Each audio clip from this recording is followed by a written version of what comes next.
Carnival is now underway in Brazil, which is a huge draw with at least 1 million tourists expected there to celebrate, and now a huge concern in the nation hit hardest by the Zika virus. Dr. Jon LaPook is in Brazil. John, 1 million tourists have come to Brazil. 1 million will go home. So what does all this mean for the potential spread of the virus?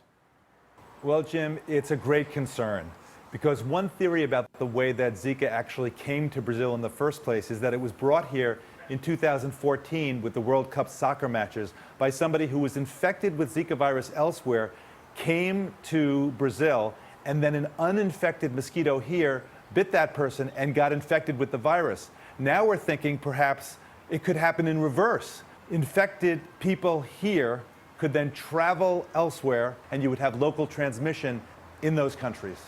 Scary scenario. So, John, we learned a lot more about how Zika is transmitted in terms of bodily fluids this week. What do we know now that we didn't before?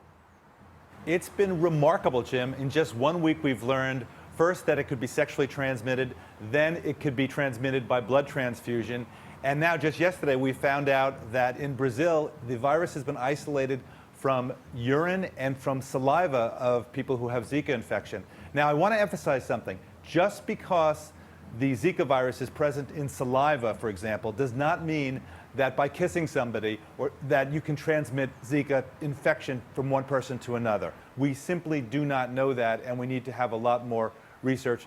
All right, at least 53 confirmed cases in the United States, almost all of them among people who've traveled abroad.